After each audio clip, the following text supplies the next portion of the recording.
पहले तो ये वीडियो देखें। अस्सलाम वालेकुम। मैं मलिक शाहजैन कुछ तकरीबन 1 माह से मैं लाहौर में स्टे कर रहा था और कुछ फैक्ट्री के मामला देख रहा था यहाँ पर जहाँ पे मैं जॉब करता हूँ। तो मैंने एयर सियाल की जो है वो टिकट की थी और मेरी 7 तारीख को 7 जुलाई को 10 बजे मेरी फ़्लाइट थी। जब मैं एयरपोर्ट गया तो मैंने बोर्डिंग लिया तो वहाँ पर ये स्टोरी है मलिक शाहजैन की, जो कि लाहौर से कराची जाना चाहता था, जिसने ऑनलाइन टिकट बुक की एयर सियाल वालों की और एयरपोर्ट पहुंच गया। वो जा इसलिए रहा था क्योंकि उसके बेटे की तबीयत ख़राब थी, उसकी इयादत के लिए। इंटरनेशनल डिपार्चर अलग होता है और जो डोमेस्टिक होता है वो अलग होता है। वो डोमेस्टिक डिपार्चर पे पहुंच गया। डोमेस्टिक डिपार्चर पे पहुंचने के बाद वो कॉल में बिजी हो गया। उसको कॉल आ गई पीछे से। उसने अपनी जो वेरिफिकेशन थी वो करवाई। वहाँ से करवाने के बाद उसने उनसे पूछा भी जो एयर सियाल वालों की फ़्लाइट आने वाली है वो किधर है। उन्होंने उन्हें गाइड किया भी इस साइड चले जाए। वो साइड चले गया। वो मुसलसल कॉल पे बिजी था। उसकी जो इमिग्रेशन थी वो हुई। उसने हर ईच एंड एवरीथिंग जो पेपर वर्क होता है उसने चेक करवा के जाके जहाज़ में बैठ गया। और वो जहाज़ था इंटरनेशनल।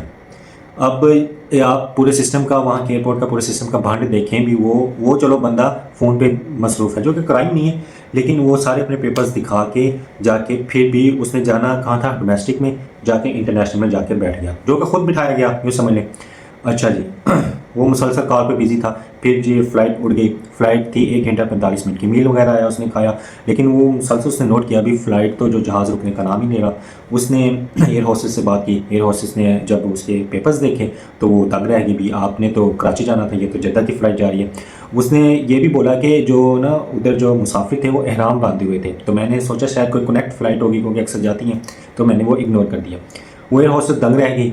उसने जब बाकी मामलात हुए तो पहले उन्होंने इसी पे वो डालने की कोशिश कर दी सारा मलबा कि आपकी गलती है ये वो। उसने बोला एक्सक्यूज़ मी, मेरी गलती क्या है। वो बंदा होशियार था, वो पहले ट्रैवल करता रहता था। उसने बोला मेरी गलती कैसे है, मैंने सारे पेपर्स वर्क दिखाए आपको, आपकी इधर की एयर होस्टेस ने ही मुझे 19F सीट का बोला जाके बैठ जाए, तो इसमें मेरी गलती कैसे हो सकती है।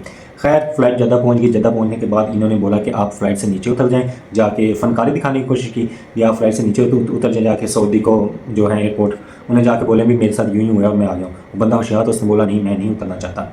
खैर जो बहस मुबाहिसा हुआ उनका, उसके बाद जो सऊदी कस्टम वाले थे जिन्होंने जहाज़ की क्लियरेंस करनी थी वो आए। उन्होंने देखा कि वो आगे बैठा है। उसने अपनी सारी मालूमात थी वो बताई कि मैंने लाहौर से कराची जाना था, ये मुझे जद्दा ले। वो कहते हैं हाउ इट इज़ पॉसिबल। उसने सारे जो पेपर, उसकी ऑनलाइन टिकट वगैरह हर चीज़ दिखाई।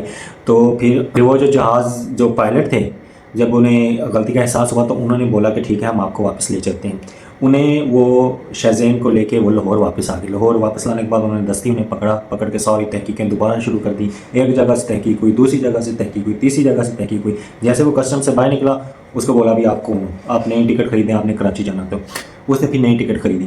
उस बंदे का टाइम ज़ाया हुआ, उस बंदे को लॉस खाना पड़ा। वो बंदा जगह जगह जलील हुआ तहकीक देने के लिए। गलती किसकी थी? गलती थी पूरे सिस्टम की। पूरे सिस्टम का भांड था। और ये एक किस्म की बदमाशी समझ लें, क्योंकि पाकिस्तान में कोई और मुल्क होता, वहाँ की वो जो उनको माफ़ी भी मांगनी पड़ती, जुर्माना भरना पड़ता, लेकिन ये पाकिस्तान है। पाकिस्तान में हर बंदा बदमाश है। तो अल्लाह वाले से पाकिस्तान का।